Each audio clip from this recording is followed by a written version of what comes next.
What's going on, guys? So I just posted a video yesterday on the Yamamoto Yamatanuki, and a lot of you guys were commenting that you want to see an in-depth on how this bait is rigged and some of the options that I was using this bait for. So I'm going to do that video.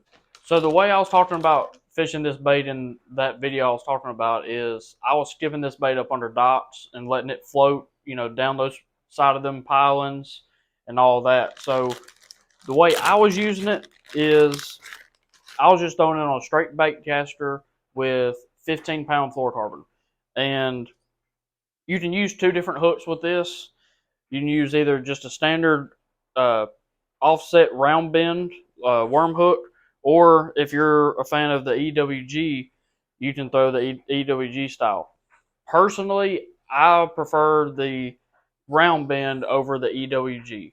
That's just my preference. I feel like I get better hookups with a round bend. Yes, you're subject to lose a few more fish versus the EWG, but for me, for whatever reason, I have more confidence in a round bend. And either a 4 or a 5/0 works for this. These are actually 5/0s that I was using from Gamakatsu. It's just I got one of the big packs of them, but I'll put this all in the description like I do all my videos. I'll put exactly what hook I'm talking about, what size, line size, and all of that. So those were the first two ways that I was throwing this bait. The other way I found that I like to do with this bait is flipping this in grass. And when I was doing that, I was using just a standard straight shank flipping hook, and this happens to be another Gamakatsu 5/0 flipping hook. Of course, I upped my line size because I was fishing around a little bit heavier cover, and at least 18 or 20-pound fluorocarbon, and I was pegging my weight with like anywhere from a 3/8 up to like a 3/4 ounce when I wanted to really punch a few, heavier mats and stuff like that. When I was skipping docks with it, I was throwing this thing weightless because, like I said in that video, this bait weighs out of the pack like it's either half ounce or 5/8, somewhere in there. So it's plenty heavy enough by itself to cast it, even on a bait caster. So when I was skipping those dots, I was just letting it fall weightless and just letting it have all its, crazy action and to get those bites. So I think that you could get away with even 12-pound line doing that, but with me fishing around all those dot posts and stuff like that, I felt a little bit safer going to a 15-pound line, and it wasn't too heavy to have an effect on the action.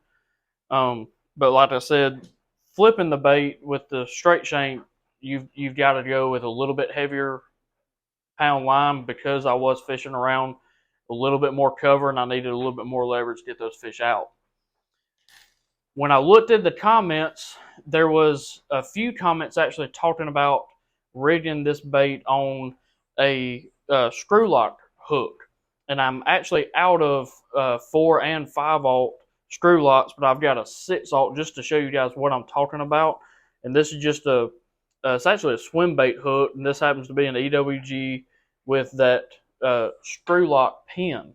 And from what you guys said in the comments, that using this on this bait, since the plastic is so soft, the screw lock helps make these baits last a little bit longer and even get a little bit better hookup. So I'm definitely going to have to try that out because I have not used this on this bait just yet.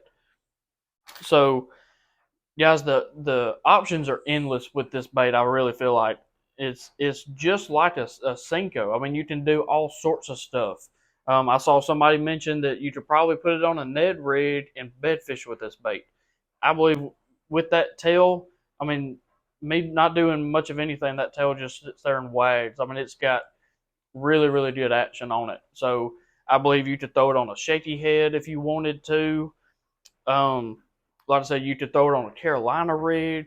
I mean, all just the possibilities are endless with this bait. I really, really feel like. But real quick, I'll rig this straight shank hook on there so you guys can see how it sits in the bait because it's got those hook slots on both sides of it. So your hook sits in there really, really weedless, even with a 5/0 hook. That hook sits in there, and I mean, just extremely weedless. And you don't have too much plastic right there in the middle that you're having to come through when you set the hook. So the hookups on this bait have been really, really good for me. So I hope this video helps you guys out. I'm sorry I didn't go more in depth than my previous video on this, but these are just a few ways that I've been rigging this bait, and I gave y'all a couple of ideas to, some other crazy ways to rig this bait. So go out, get you a pack of the Yamatanukis, and let me know what way you like to rig this bait. Thank you guys again, and we'll see you on the next one.